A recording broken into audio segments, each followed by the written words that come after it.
Bismillahirrahmanirrahim. Assalamualaikum warahmatullahi wabarakatuh. Kami dari kumpulan 6 akan membentangkan tentang istihsan dan istihak. Okey, sekarang ni kita mulakan dengan istihsan. Nama yang diberi iaitu Nur Zaki Husna binti Muhammad Zayed, Nur Menteri I19304126. Saya akan menerangkan tentang definisi istihsan dan pembahagian istihsan.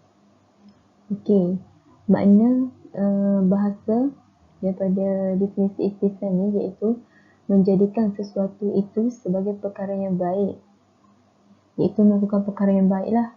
Dan daripada makna istilah iaitu berpaling daripada sesuatu hukum yang ditetapkan oleh sesuatu dalil kepada hukum lain yang ditetapkan oleh dalil lain yang lebih kuat.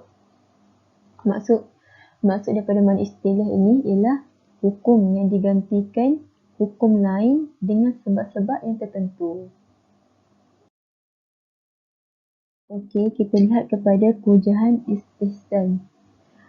Istihsan ni diterima sebagai salah satu sumber rujukan hukum syarak berdasarkan dua dalil, iaitu dalil daripada Al-Quran dan dalil daripada hadis. Dalil daripada Al-Quran yang berbunyi wattabi'u ahsana ma unzila ilaikum min rabbikum min qabli an ya'tiyakumul azabu baghtatan wa antum la tash'urun. Maksudnya, dan turutlah Al-Quran sebaik-baik panduan hidup yang diturunkan kepada kamu daripada Tuhan kamu sebelum kamu didatangi azab secara mengejut, sedang kamu tidak menyedarinya. Okey, dalil daripada Al-Quran ni yang menerangkan agar kita mengikuti perkara-perkara yang baik dalam hidup kita selagi mana ia tidak bercanggah dengan prinsip syarak. Okey, dalil daripada hadis pula yang membawa maksud apa yang dilihat baik oleh fuqaha muslimin, maka baiklah ia di sisi Allah. Apa yang dilihat buruk oleh mereka, maka buruklah ia di sisi Allah. Okey, hadis ni menjelaskan apa sahaja yang dilihat baik oleh ulama, maka ia boleh diamalkan. Manakala sebaliknya, perkara yang dilihat buruk oleh ulama, maka ia mesti ditinggalkan. Okey, dalam buku hukum syarak ni, muka surat 128, ada nota dekat bawah tu, daripada Imam Syafi'i. Imam Syafi'i ni beliau menolak penggunaan istihsan dalam pembinaan hukum yang menurut hawa nafsu yang bercanggah dengan syarak. Okey, kita boleh lihat contoh dalam pembahagian istihsan. Saya akan terangkan pembahagian istihsan dengan nas dan istihsan dengan ijma'. Istihsan dengan nas ni yang bermaksud istihsan dengan nas ialah berpaling daripada hukum yang sabit dengan nas umum kepada hukum lain kerana kewujudan nas atau dalil khusus yang menuntut perbezaan hukum tersebut. Okey.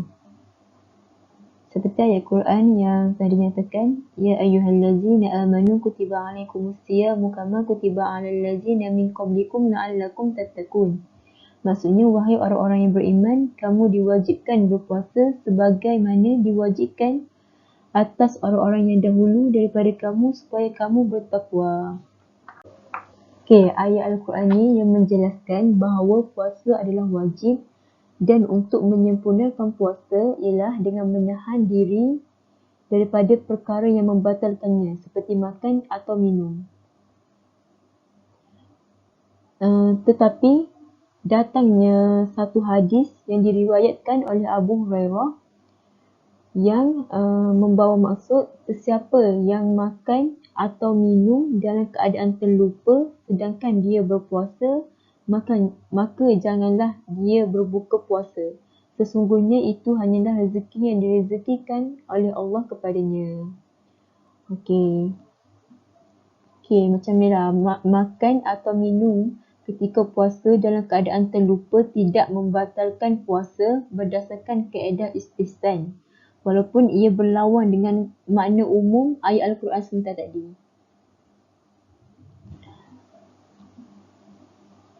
Okey, yang dimaksudkan istisna dengan nas ni ialah berpaling daripada hukum batalnya puasa dengan sebab makan atau minum kepada hukum yang tidak terbatal puasa, makan atau minum yang tidak sengaja, kerana terdapat nas hadis yang menyebut tentang hukum tidak batal puasa tersebut.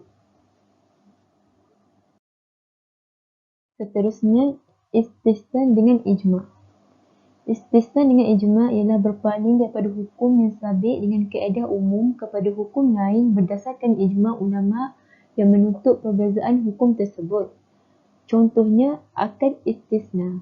Akad istisna ni iaitu tempah buat barang. Pada asalnya ia tidak dibolehkan kerana ia suatu akad yang dibuat atas barang yang tiada. Seperti hadis daripada Ibnu Majah, la tabi' ma laisa indaka. Maksudnya, jangan kamu menjual barang yang tiada pada kamu. Okey, namun tetapi menurut kaedah istisna ni, ia dibolehkan dan dikecualikan daripada kaedah umum berdasarkan ijma' ulama'. Nak lebih difahami, sebagai contoh, dulu kita beli barang, kita ambil dulu barang tu baru kita bayar. Tetapi pada zaman sekarang, dengan adanya shopping online ni, kita bayar dulu baru kita dapat barang tersebut. Yang dimaksudkan istisna dengan ijma' di sini ialah berpaling daripada hukum batalnya akad istisna, tempah buat barang, kepada hukum harusnya akad tersebut kerana terdapat ijma' ulama' yang mengharuskannya.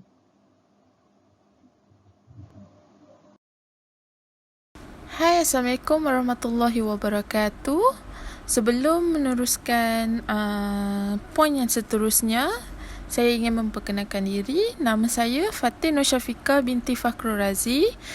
Nombor kad matrik I 19103682. Okey, kita masuk kepada poin yang seterusnya, iaitu istihsan dengan uruf atau adat.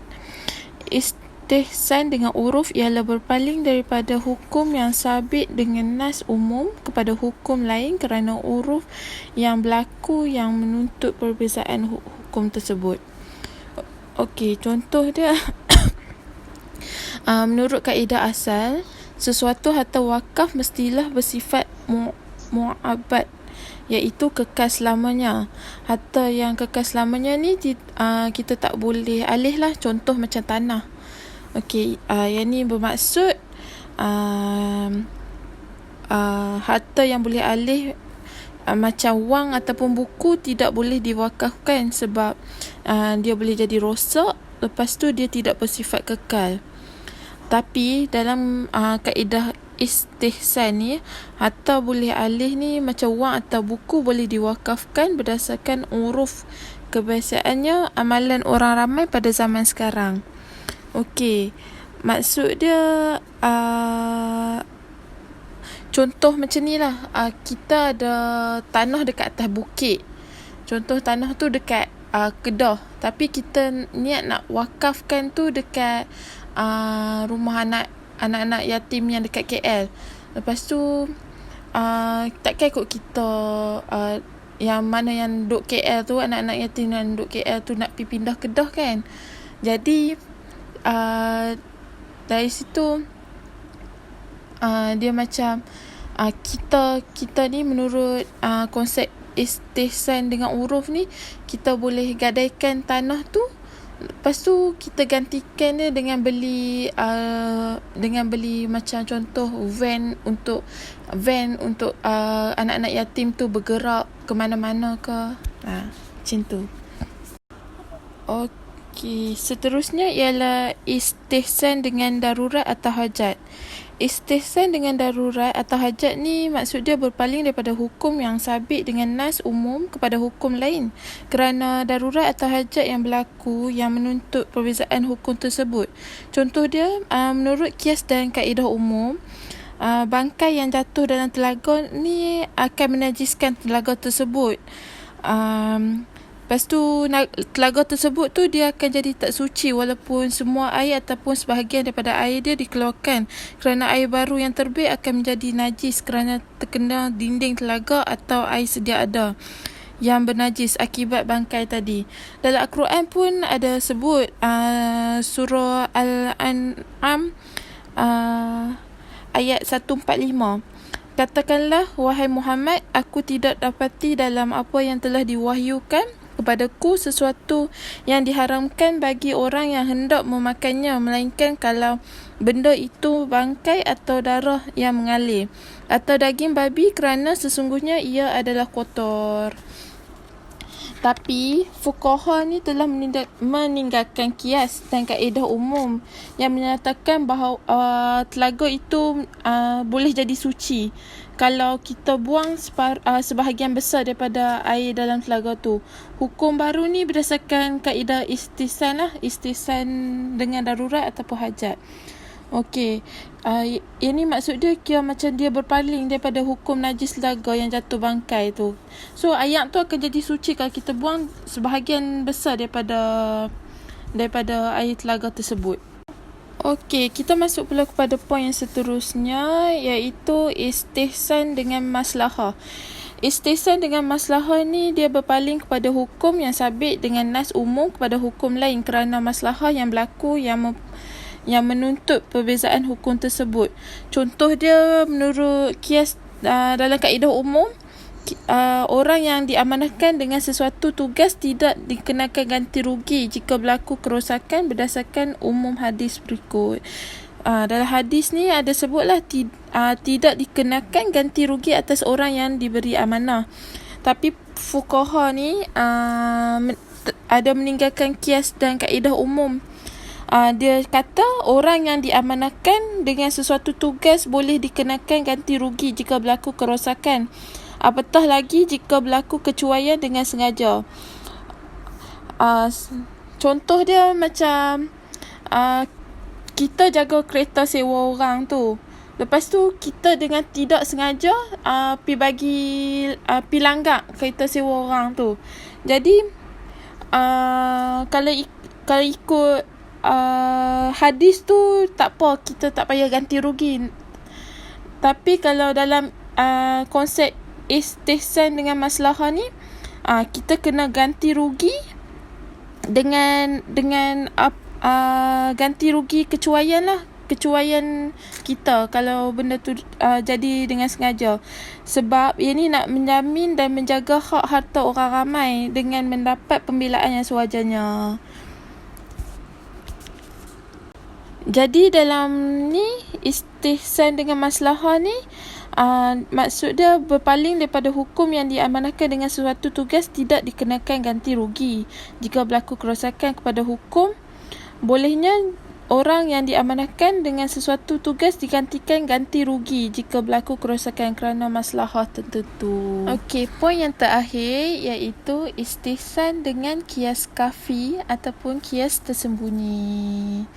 Istihsan dengan kias kafi ni ialah berpaling daripada hukum yang sabit dengan kias jali kepada hukum lain yang berdasarkan kias kafi yang menuntut perbezaan hukum tersebut. Benda ni jadi bila terdapat dua kias dalam sesuatu isu, iaitu kias jali dan kias kafi. Tapi menurut pandangan mujtahid, kias kafi ni lebih kuatlah berbanding kias jali. Contoh dia macam air liur burung buas, seperti helang lah. Kalau ikut kias jali ni, ia dikiaskan kepada air liur binatang buas. Contoh macam singa, yang hukumnya adalah najis sebab burung helang ni dia memburu dengan menggunakan kuku. Tapi dalam menurut kias kafi ni pula, air liur air liur burung helang ni suci. Dia dikiaskan kepada air liur manusia yang hukumnya adalah suci sebab burung helang tu dia minum dengan menggunakan paruhnya dan ia adalah sejenis tulang yang suci. Jadi fuqaha pun dah menyatakan bahawa air liur burung buas adalah suci menurut kaedah istihsan.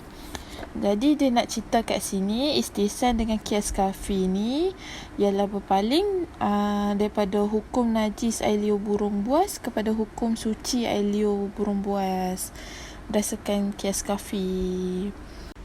Secara kesimpulannya, istihsan ialah berpaling daripada sesuatu hukum yang ditetapkan oleh sesuatu dalil kepada hukum lain yang ditetapkan oleh dalil lain yang lebih kuat. Imam Syafi'i hanya menolak penggunaan istihsan yang menurut hawa nafsu. Istihsan yang dalam kerangka syariah dapat diterima pakai oleh fuqaha. Okey, kita tengok balik. Istihsan ni dia terbahagi kepada 6 bahagian, iaitu istihsan dengan nas, istihsan dengan ijma', istihsan dengan uruf atau adat, istihsan dengan darurat atau hajat, istihsan dengan maslahah, dan yang terakhir sekali ialah istihsan dengan qiyas kafi. Okey, itu saja bab istihsan, dan kawan-kawan saya akan meneruskan tentang istihab. Okey, Assalamualaikum warahmatullahi ta'ala wabarakatuh. Nama diberi Siti Nur Syakirah binti Muhammad Nur. Nombor metrik I191036993. Jadi saya kat sini nak berkongsi atau menerangkan tentang tajuk istishab. Okey. Istishab ni adalah satu kaedah ulama mengistinbat sesuatu perkara, mengistinbat hukum sesuatu perkara, tetapi tak semua ulama menggunakan kaedah ni. Okay, jadi apa yang kita sedia maklum ada 4 kan, ada 4 kaedah mengistinbat hukum yang telah disepakati oleh ulama-ulama, iaitu yang pertama Al-Quran, Al-Hadis, Ijma' dan Qiyas. Jadi istishab ni dia adalah salah satu kaedah untuk ulama mengistinbat hukum, tetapi tidak semua ulama menggunakan kaedah ni. Okay. Kita pergi pada definisi istishab. Okey, definisi istishab terbahagi kepada 2, iaitu makna dari segi bahasa dan makna dari segi istilah. Okey. Kalau kita tengok makna dari segi bahasa, meminta atau mengajak untuk berkawan dan berdamping. Okey, dari segi istilah pula, sesuatu perkara kekal dan berterusan hukumnya atau keadaannya sehingga ada bukti yang mengubahnya. Senang je istishab ni. Okey, dari segi bahasa, istishab sahabah iaitu berkawan, berdamping, bersahabat kan. Di segi bahasa dia minta untuk mengajak untuk berkawan dan berdamping, dan dari segi istilah dia, sesuatu perkara ni dia akan kekal. Saya cakap secara ringkas lah. Sesuatu perkara ni dia kekal hukum dia dan keadaan dia sehingga ada sesuatu yang membuktikan dan baru perkara yang tadi berubah. Itu secara ringkas. Istilah yang secara ringkas saya boleh bagi. Okey, kita pergi, kalau nak senang kita pergi kepada contoh. Contoh yang pertama, sebelum tu kalau siapa yang ada buku teks boleh buka muka surat 143. Okey, kat sini dalam buku ni dia ada bagi contoh. Seseorang yang telah berwuduk kemudian berlaku syak pada status wuduknya. Okey, contoh. Dia dalam keadaan berwuduk nak semayang ni. Dan tiba-tiba dia rasa macam aku terkentut lah. Aku rasa macam aku terkentut tadi. Dia rasa je, dia syak je, dia berprasangka saja. Okey. Akan dianggap dia masih dalam keadaan berwuduk. Okey. Hal ini berdasarkan kaedah istishab selagi mana tiada bukti yakin yang wuduknya telah terbatal. Sekiranya ada bukti yang menunjukkan wuduk telah terbatal, barulah kita mengatakan dia bukan lagi dalam keadaan berwuduk. Jadi kaedah istishab ni dia kata jika kalau kita rasa syok saja macam dalam macam keadaan tadi, kita nak semayang, kita ada dalam keadaan berwuduk. And then kita rasa aku dah rasa macam terkentut lah tadi. Tapi kita tak kentut pun kita tak ada bukti. Kawan kita pun tak dengar, kita pun tak bau. Kita tak dengar bunyi kentut tu kan. Jadi tak ada bukti yang mengatakan kita ni kentut. kita dalam kaedah istishad kita masih dalam keadaan berwudu. Sebab apa? Sebab tak ada bukti yang yakin. Bila kita tengok pada definisi tadi, dia kata ada sehingga ada bukti yang mengubahnya. Jadi kalau kita tengok dalam keadaan ni, dia hanya syak dia satu status wuduknya, tetapi dia tak ada bukti pun yang dia kentut ke, kawan dia pun tak dengar, orang lain, orang kedua tak dengar ke dia kentut kan. Makna kata dari segi kaedah mengistimbat hukum wuduk dia ni, dia masih dalam keadaan berwuduk. Sebab apa? Sebab definisi dia cakap tadi, sesuatu perkara kekal dan berterusan hukumnya atau keadaannya sehingga ada bukti yang mengubahnya. Jadi penting kat sini bila ada bukti baru sesuatu keadaan tu berubah. Kalau kita tak ada bukti, sesuatu keadaan tu stay sama. Hukumnya masih sama. Okey. Dan ada lagi contoh yang kedua kalau siapa yang tak faham. Kat sini dia ada contoh kedua. Seseorang yang tidak mempunyai hutang kemudian berlaku syak pada status hutangnya pada masa sekarang. Akan dianggap dia tidak berhutang dengan sesiapa. Jadi kita berhutang dengan orang. Orang berhutang dengan kita lah kan. Orang berhutang dengan kita. Dan kita tak ada pun bukti yang mengatakan dia tu berhutang dengan kita. Kita just tahu je tapi kita tak ada bukti. Jadi status orang yang berhutang dengan kita secara automatik mengikut kaedah istishab, dia tidak berhutang dengan kita. Sebab apa? Sebab tiada bukti yang mengatakan, tiada bukti yang yakin mengatakan dia telah berhutang. Jika ada bukti, barulah kita katakan dia berhutang dengan kita. Sebab itulah dari segi hutang, dari segi wasiat, dari segi pembahagian tanah, dari segi pembahagian harta, kita perlu ada bukti yang kukuh dan yakin untuk membuktikan seseorang itu berhutang atau mempunyai hak pada sesuatu perkara tu. Okay. Saya harap boleh faham lah. Okay, jadi kat sini pun dia ada cakap kalau kita nak tahu sesuatu hukum dalam sesuatu hukum tentang haiwan, tumbuh-tumbuhan, makanan, minuman atau apa-apa amalan yang tak ada dalil yang menaskan perkara tersebut, kan? Kita nak tahu pasal haiwan ni, tumbuhan ni, minuman ni atau amalan-amalan yang tak ada nas tentang perkara tersebut, maka kita kembali pada hukum yang asal dia adalah hukum harus. Okey, hukum harus ni hukum asal mengikut kaedah istishab.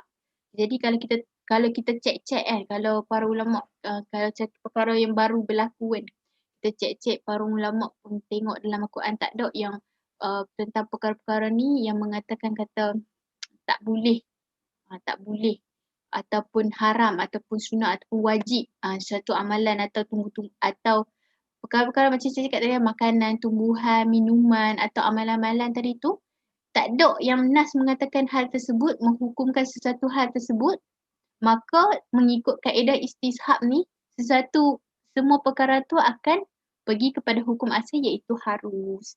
Okey. Istishab ni adalah kaedah atau mekanisme yang terakhir dalam menentukan hukum.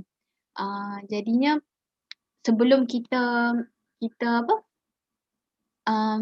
sebelum para ulama atau mufti-mufti menggunakan kaedah istishab ni, sebelum tu mereka kena tengok dululah kepada 4 kaedah ni. Yang pertama Al-Quran, Sunnah, Ijma' dan Qiyas.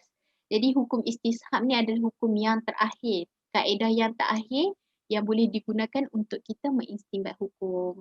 Jadi saya pergi kepada kawan saya tentang kehujahan istishab. Terima kasih.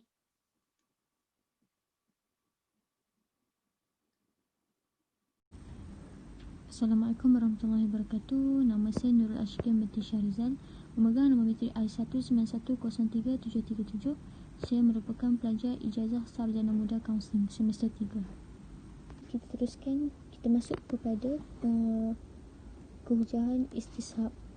Okey, kehujahan istishab terbahagi kepada dua-dua, iaitu dari segi dalil Al-Quran dan dari segi hadis. Istishab diterima sebagai salah satu sumber rujukan hukum syarak berdasarkan dalil-dalil berikut. Allah Subhanahu Wa Taala telah berfirman, maksudnya, katakanlah wahai Muhammad, aku tidak dapati apa yang telah diwahyukan kepadaku sesuatu yang diharamkan bagi orang yang hendak memakannya, melainkan kalau benda itu bangkai atau darah yang mengalir atau daging babi, kerana sesungguhnya ia adalah kotor. Dalam mendefinisikan ayat ini, para ulama menyatakan bahawa yang dimaksudkan dengan aku tidak dapati dalam apa yang telah diwahyukan kepadaku atau ketiadaan dalil ialah dibenarkan menerima kaedah istishab sebagai hujah. Maksudnya ia dikira tiada dalil dalam satu isu, dibolehkan menggunakan kaedah. Maksudnya asas satu perkara adalah harus sehingga adanya dalil yang mengharamkan. Okay, kita lihat pada ayat Al-Quran surah Al-An'am 146 di mana Nabi Muhammad mengatakan bahawa aku tidak dapati dalam apa yang telah diwahyukan kepadaku sesuatu yang diharamkan bagi orang yang hendak memakannya. Jadinya asal kepada satu perkara adalah harus. Jadi kita nak makan boleh, tetapi jika sesuatu perkara itu ataupun satu dalil yang turun mengatakan bahawa benda itu haram untuk dimakan, jadinya kita tak boleh makan. Dalam ayat Al-An'am ni telah menjelaskan bahawa Nabi tak dapat apa-apa wahyu tentang sesuatu yang hendak dimakan, jadinya boleh makan. Tetapi atau melainkan benda itu bangkai. Bangkai maksudnya contoh dari segi kita lihat, contoh kalau kita nak makan ayam yang dah mati, kira benda yang membangkai kita tak boleh makan sebab benda tu ditegah. Atau darah yang mengalir atau daging babi, kerana sungguhnya ia adalah kotor. Atau kotor tu adalah bangkai daging babi tu merupakan najis. Jadinya kita ditegak untuk memakan.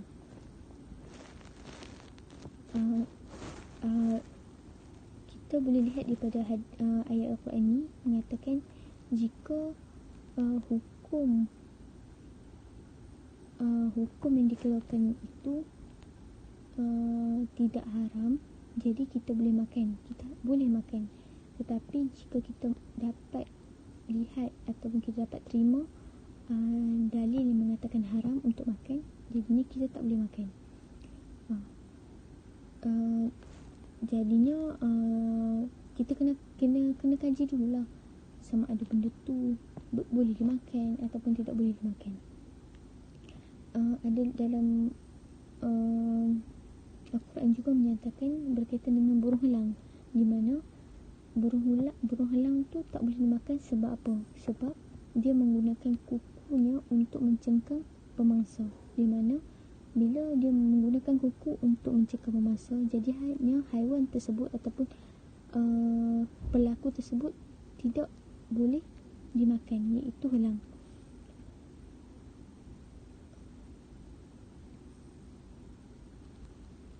Kita lihat pada contoh pada ayam. Ayam pun ada kuku, tetapi ayam boleh dimakan sebab dia tak ada mengatakan dalil yang ayam ni tak boleh makan sebab dia ada kuku.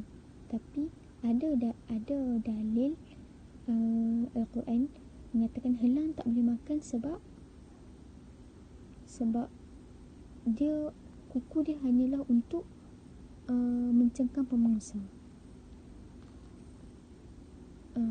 Jadinya dalam mentafsirkan ayat ini, para ulama menyatakan bahawa dimaksudkan aku tidak dapati itu bermaksud Nabi Muhammad tidak dapati apa-apa yang diwahyukan kepadaku atau ketiadaan dalil. Ini dibenarkan menerima kaedah istishab sebagai hujah. Jadinya bila tiada dalil, maka kita boleh makan. Tidak, maksudnya tak ada dalil yang mengatakan sesuatu makanan itu haram, jadinya kita boleh makan. Itu di bawah dalil daripada Al-Quran. Kita masuk dari dalil dari segi hadis. Okey, boleh rujuk pada 145 di mana dalam sebuah hadis maksudnya Nabi SAW diadukan bahawa seorang lelaki merasakan suatu syak kentut dalam solatnya, lalu baginda bersabda, lelaki itu tidak perlu keluar dari solatnya sehingga mendengar bunyi kentut atau baunya. Hadis Muslim. Hadis ini dah menjelaskan bahawa kalau kita mengikut kaedah istishab, seseorang itu masih dianggap keadaan bersuci. Kenapa kita boleh anggap lelaki tersebut dalam keadaan bersuci? Di mana dia merasakan syok terhadap kentutnya, di mana dia hanya syok tetapi dia tak mendengar kentut tu, dia tak bau kentut. Kiranya dia boleh meneruskan solat seperti biasa. Tetapi jika dia benar-benar yakin dengan wuduk dia telah terbatal, maka lelaki itu tak boleh meneruskan solat dan perlu mengambil wuduk barulah. Ini kita boleh masuk di bawah hukum istishab. Jadinya dekat sini jatuhlah hukum istishab tu. Lelaki tersebut dia mengadu kepada Rasulullah, lalu Rasulullah pun menjawab, lelaki itu tak perlu keluar dari solatnya, dia tak perlu batalkan solatnya, dia tak perlu hentikan solatnya. Di mana? Sebab dia tak dengar kentut, dia tak yakin dengan dia memang kentut dan dia tak bau. Tetapi jika dia yakin yang memang kentut tu dia bau dan dia dengar, dia kena batalkan wuduk dan kena ambil wuduk baru. Itu yang jatuh hukum istishab. Jadinya hadis Muslim ni menjelaskan bahawa berkaitan dengan maksud tersebut. Okey, saya teruskan pembentangan kita kepada pembahagian istishab. Pembahagian istishab ni ada 5. Yang pertama, hukum asal sesuatu perkara adalah harus. Yang kedua, hukum asal sesuatu perkara adalah tiada. Yang ketiga, hukum syarak yang sabit dengan sesuatu dalil. Yang keempat, hukum syarak yang sabit dengan sesuatu bukti. Yang kelima, hukum am sehingga adanya pengkhususan. Okay. Jadi saya akan terangkan 3 pembahagian. Lagi 2 lagi kawan saya akan terangkan. Okey, kita pergi kepada pembahagian istishab yang pertama, iaitu istishab hukum asal sesuatu perkara adalah harus. Okey, penerangan dekat sini. Siapa ada buku teks boleh buka muka surat 146. Okey.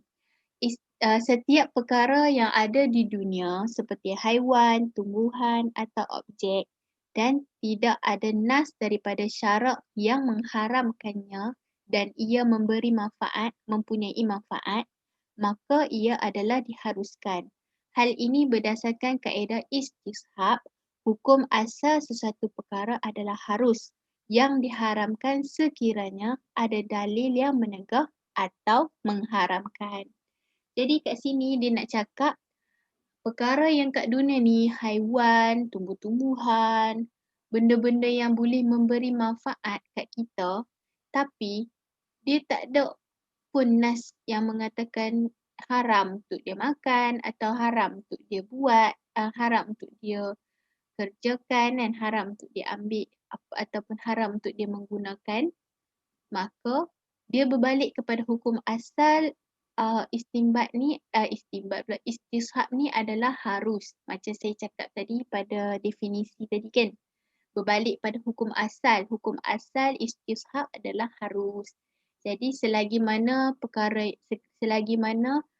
yang macam saya cakap haiwan, tumbuh-tumbuhan atau objek-objek ni, selagi mana dia tak ada penegahan dalil atau nas yang mengatakan ia haram, maka berbalik kepada hukum asal istishab iaitu harus. Jadi contoh saya bagi tembakau dan ketum. Ketum ni dia memberi manfaat dekat manusia sebenarnya, tetapi bila yang boleh jadi haram ataupun boleh jadi tak boleh untuk makan sebab dia memberi kemudaratan kepada badan kita. Okay. Tak ada nas pun yang cakap ketum ni tak boleh makan. Tak ada nas pun cakap tembakau ni tak boleh. Tapi bila manusia ni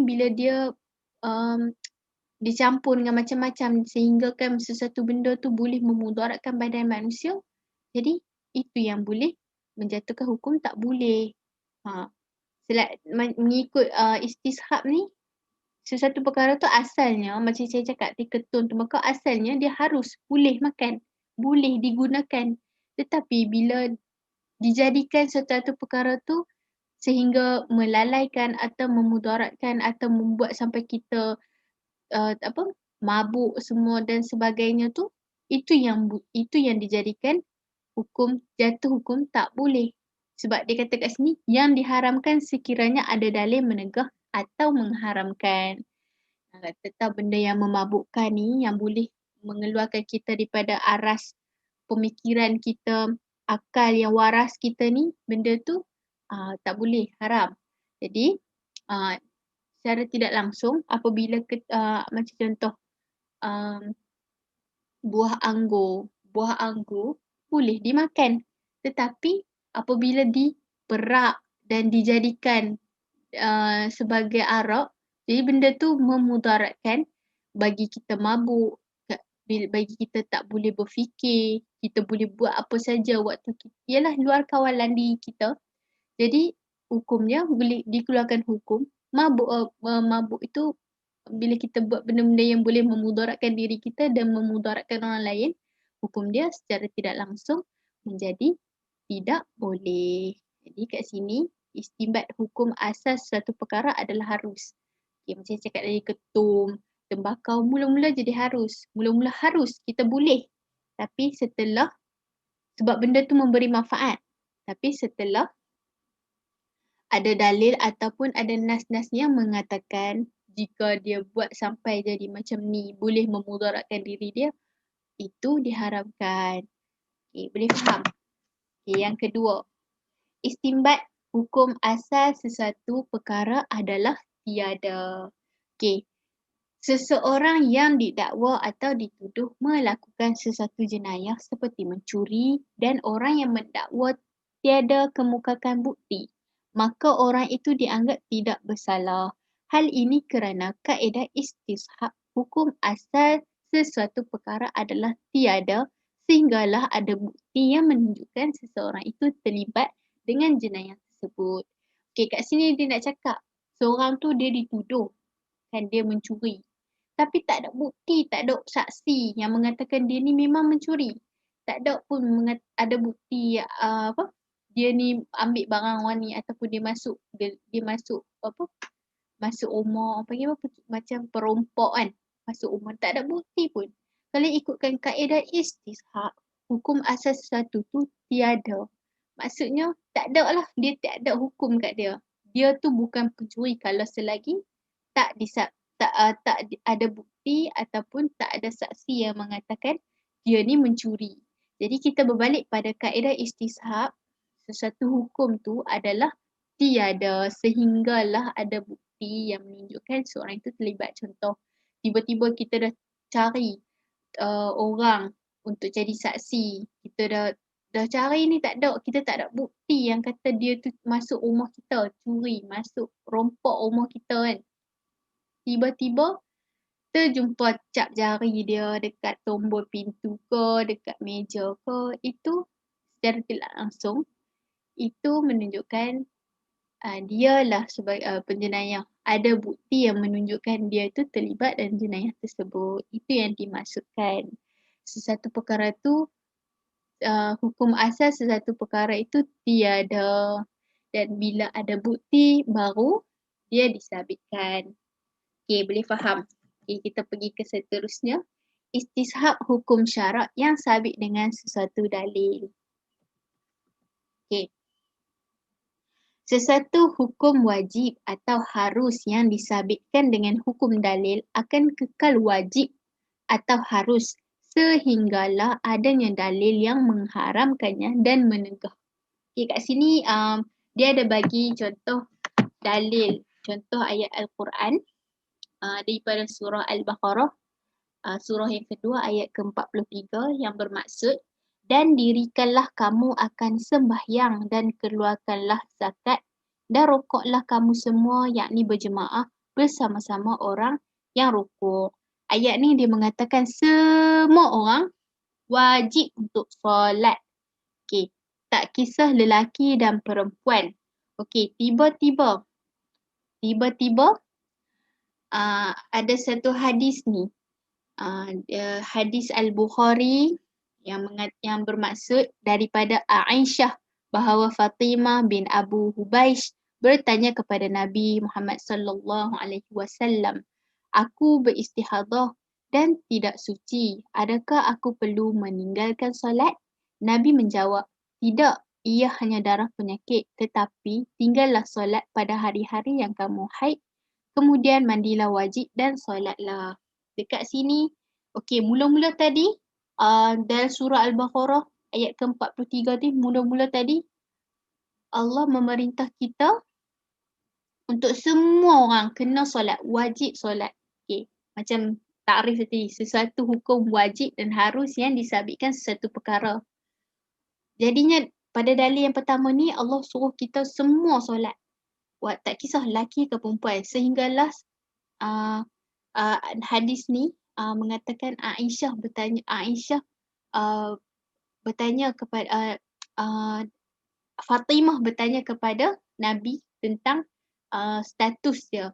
Jadi baru keluarkan hukum, okey, orang yang berhaid dalam keadaan kotor haid tidak boleh solat sehingga dia bersuci dan mandi wajib, baru dia boleh solat. Okey, kat sini baru itu nampak hukum istinbat hukum syarak yang sabit dengan satu dalil. Mula-mula dalil dikeluarkan kata solat ni wajib untuk semua, tak kisah lelaki dan perempuan. Kemudian turun pula hadis. Kemudian keluar pula hadis yang mengatakan perempuan jika dia haid dia tak boleh solat sehingga kemudian dia mandi wajib baru dia boleh solat. Itu yang dikatakan hukum syarak yang sabit dengan sesuatu dalil. Okey.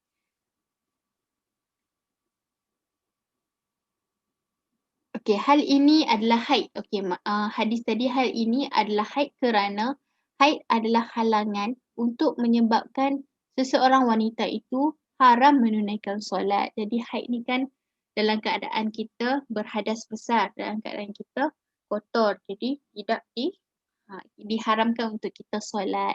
Itu yang dikatakan hukum syarak yang sabit dengan sesuatu dalil. Dia sabit tu maksud dia berkaitan dengan satu dalil tu. Okey.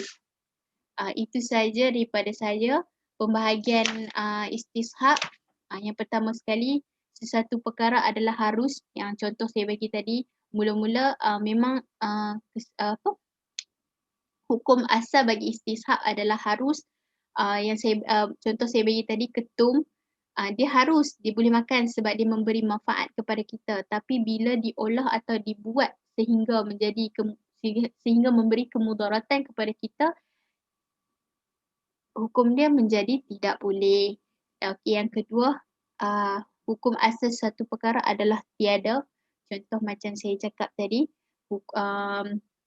jenayah dia curi, yang contoh tadi dia mencuri and then kita tak ada bukti mengatakan dia mencuri, sehingga bila tak ada bukti dia didapati tidak bersalah sebab tak ada bukti, sehinggalah tiba-tiba ada bukti baru hukum menjadi dia bersalah. Dalam undang-undang Islam hudud, qisas apa semua tu. Okey, dan yang ketiga, hukum syarak yang sabit dengan satu dalil. Mula dalil keluarkan semua orang wajib solat, semua orang wajib semayang, wajib zakat, wajib berpuasa. And then keluar pula hadis tentang hadis daripada Aisyah tentang Fatimah bertanya kepada Nabi tentang dia punya status haid dia.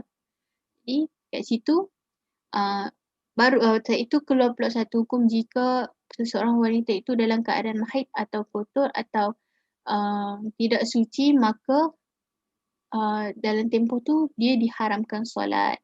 Okay. Terima kasih dari saya. Saya teruskan pada kawan saya. Saya harap semua boleh faham. Assalamualaikum. Okey, seterusnya kita masuk kepada pembahagian istishab. Istishab ni terbahagi kepada 5 bahagian. Bahagian saya akan menerangkan berkaitan dengan istishab hukum syarak yang sabit dengan sesuatu bukti dan istishab hukum am sehingga adanya perkhususan. Okay, kita lihat kepada istishab hukum syarat yang sabit dengan sesuatu bukti, di mana seorang yang memiliki sesuatu harta seperti rumah, maka hak pemiliknya terhadap rumah tersebut akan kekal sehingga ada bukti pemiliknya telah hilang. Contoh, dia telah menjual, menghibah dan mewakalkan rumah tersebut kepada pihak lain. Okey, kita lihat di mana bila kita faham maksud istishab tu, baru kita nampak jelas. Kiranya dekat sini pembahagian istishab ni telah menjelaskan bahawa jika nak jatuhkan hukum istishab tu, kena ada bukti, kena ada dalil atau kehujahan yang sahih, baru terjatuhnya hukum istishab ni.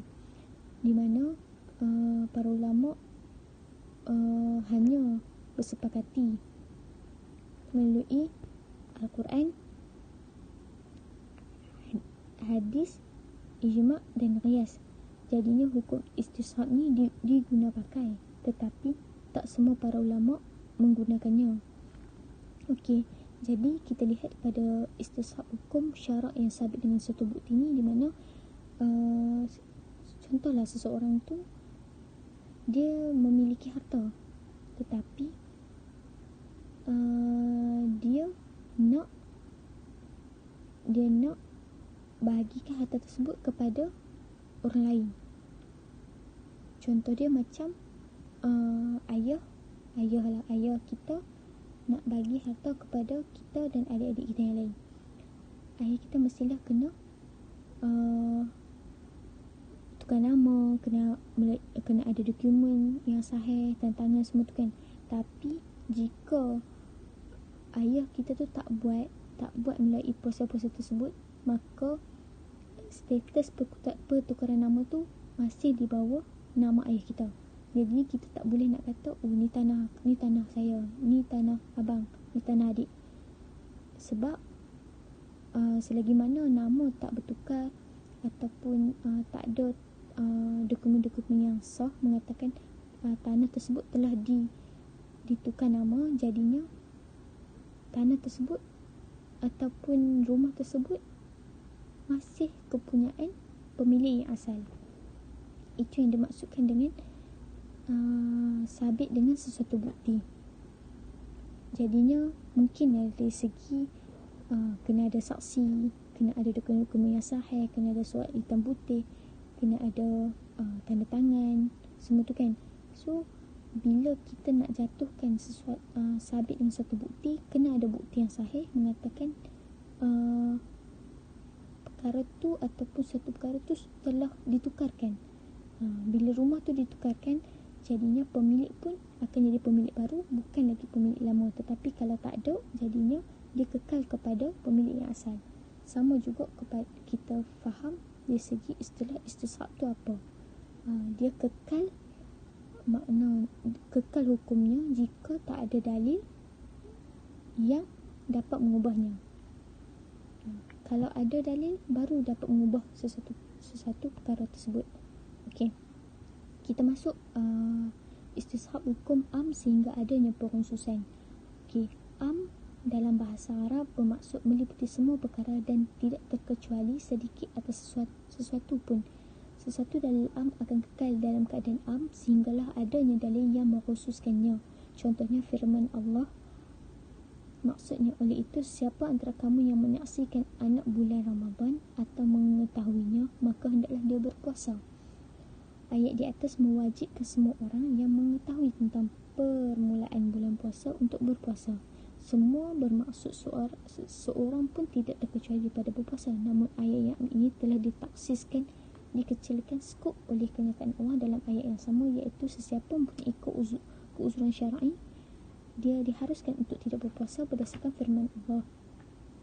Maksudnya sesiapa yang sakit atau dalam musafir, maka bolehlah dia berbuka, kemudian wajiblah dia berpuasa sebanyak hari yang ditinggalkan itu pada hari-hari lain. Surah Al-Baqarah ayat 185. Ini kita lihat ayat yang lihat Allah telah berfirman menerusi ayat yang sama, iaitu melalui surah Al-Baqarah ayat 185. Okey, pada firman Allah yang pertama ataupun ayat yang pertama ini, di awalnya secara kita lihat secara amnya, di mana tak ada seorang pun yang terkecuali untuk tidak berpuasa, di mana nak mengatakan semua wajib berpuasa, tak kisahlah dia sakit ke, dia uzur ke, dia ada sebab-sebab itu, dia wajib berpuasa. Kiranya tak ada siapa pun terkecuali. Tetapi ayat yang am tadi telah ditaksirkan atau dikecilkan skupnya oleh kenyataan Allah, di mana benda ni sahih, di mana Allah mengeluarkan dalam ayat yang sama bagi sesiapa yang mempunyai keuzuran syar'i, di mana mungkin seseorang itu dalam keadaan bermusafir, sakit, datang haid ataupun datang bulan bagi wanita atau perempuan, dia boleh diharuskan untuk berbuka, tetapi dengan syarat dia perlu mengganti atau wajib individu tersebut menggantikan puasa sebanyak mana dia telah tinggalkan. Ini telah jelas bahawa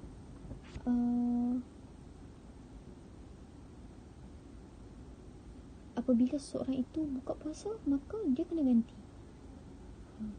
Kiranya dia dah terkecuali dalam kategori keuzuran, di mana dia boleh berbuka dan dia harus berbuka.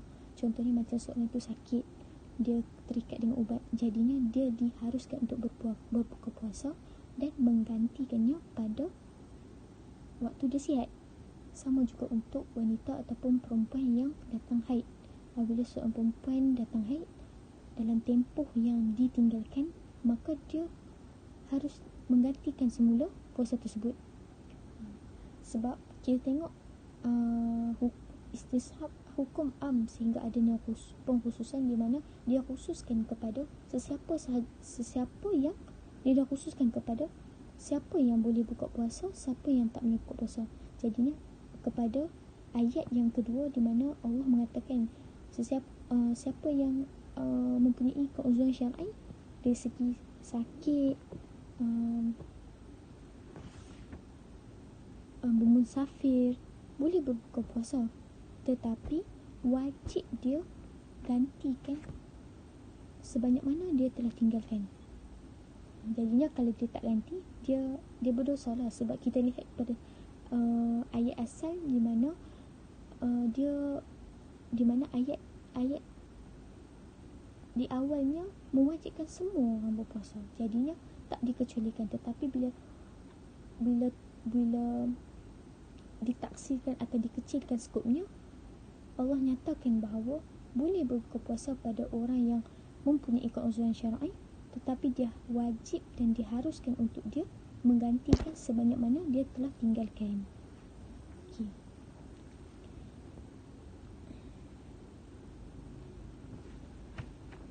Saya harap jelas di bahagian pembahagian hukum istishab.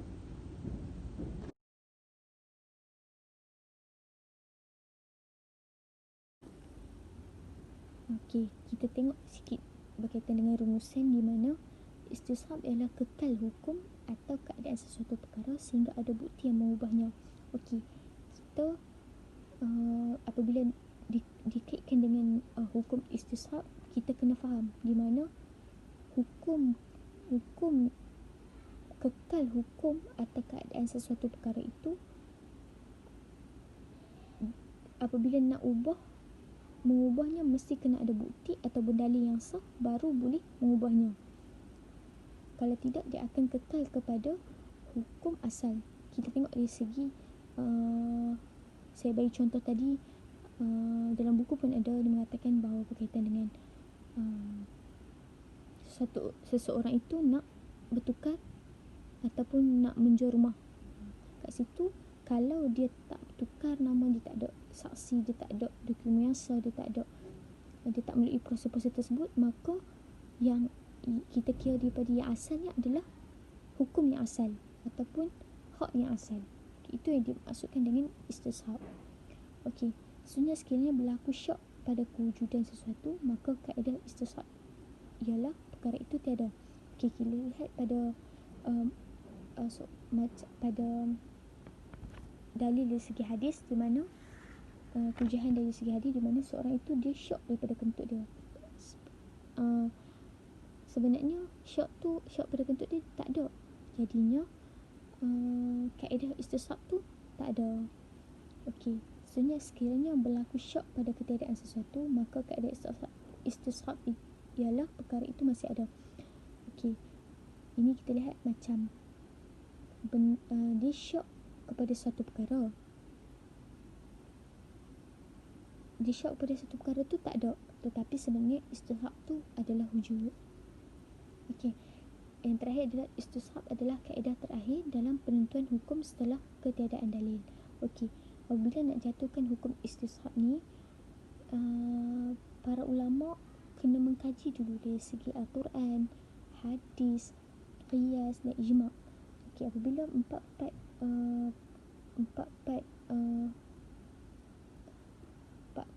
perkara ni telah dirujuk oleh para ulama, barulah jika tak ada dari segi empat sumber tersebut, barulah boleh dijatuhkan hukum istishab.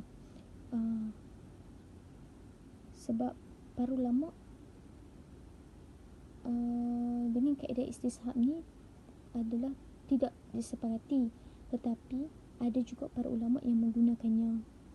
Jadinya sebelum nak jatuhkan hukum istishab ni, kenalah mengkaji terlebih dulu daripada empat sumber tersebut. Okey, kata kunci dalam tajuk ini adalah istishab, kekal, asal, wujud dan hukum. Okey, itu saja daripada kami kumpulan 6. Harap kalian faham. Sekian, terima kasih. Jangan lupa pakai mask. Stay safe.